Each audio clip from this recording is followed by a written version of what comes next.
Red button means we're live, a casual take with your boy Steven Pepper, here to give a take off my chest.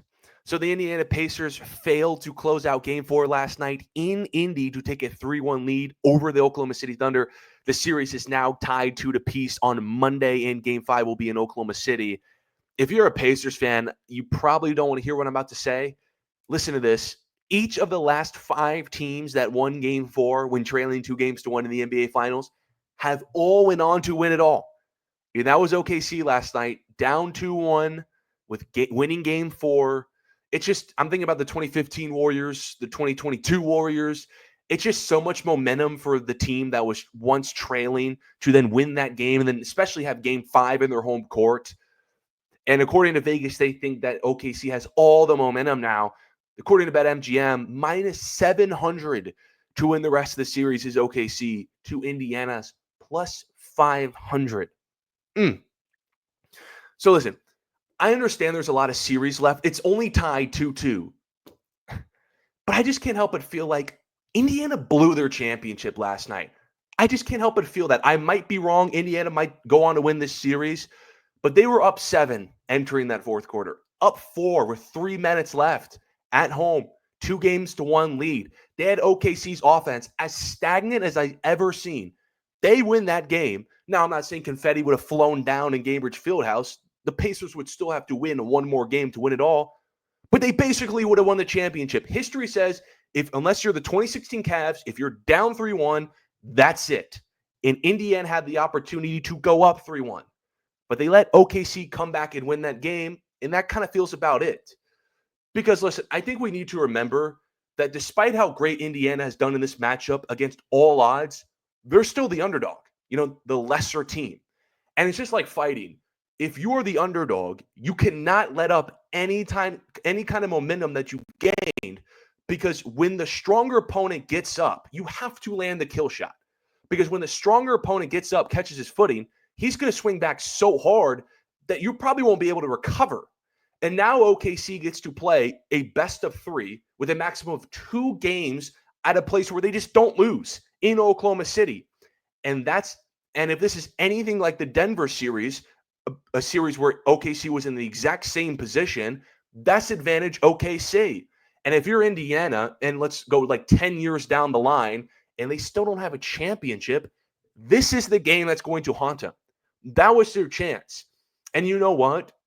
Indiana has no one to blame but themselves. Not the refs. Oh, Scott Foster, the series extender. No.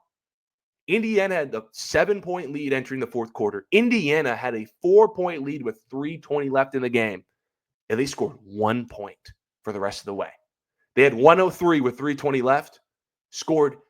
Ended up with 104 because they completely went away from their offense. The motion, the ball movement, the selflessness, everyone gets a touch. That offense, as to why they had a 2-1 lead, as to why they had a 7-point lead in game 4 to go up 3-1, they completely went away with that in the final minutes. It went straight to ISO. Halliburton just started not to pass. Miles Turner jacking up jump shots. Nembhard trying to force step backs. That's not Indiana's offense. They had OKC right where they wanted them. OKC, again, I've never seen them as stagnant as I ever saw them. Shea had 0 points. Shea had 0 assists. At one point, he had 22 points on 22 shots. I know he finished with 35 points on like 50% for the field, but 45 minutes into that game, he was brutal. And the team as a whole shot 3 for 16 from 3. Indiana needed to bury them, but they couldn't. They couldn't. That was their chance.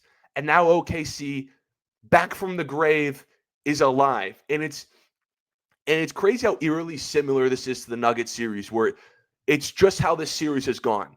Like the Nuggets series, OKC was up double digits in the fourth quarter in game 1, but blew it to a game winner. But then they bounced back at home with a blowout win to tie the series. But they go on the road and go down 2-1 to a great team effort by their opponent. But then they pull out game 4 on the road to tie the series down 7+ points due to some Shea clutchness. That's how the Nuggets series went, and that's how the NBA Finals against Indiana has gone so far. And if this continues to go like the Nuggets series, then that's just over for Indiana, because what happened in the Nuggets series is, even though the Nuggets were able to win game 6 at home and force it to 7, OKC doesn't lose at home. They won game 5 and game 7 at home, and they're going to have game 5 and possibly a game 7 at home.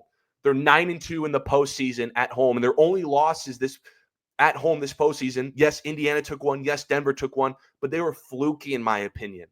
OKC hasn't looked like OKC in Indiana because they look like OKC and OKC. They're a much better home team, and that's where Indiana has to try to grab a win, maybe two, to pull this series. It just feels like I said after game 2 that if Indiana wants to win this series, they're going to probably have to win games 3 and 4 in Indiana. And they couldn't. And that's why I know the series isn't over. I could be wrong. This could age poorly, but it just kind of felt like that was Indiana's chance to go win the NBA championship last night, and they failed. But I appreciate everyone for tuning into this episode of A Casual Take. Follow my social media. Stay updated on all things related to the show. Until next time.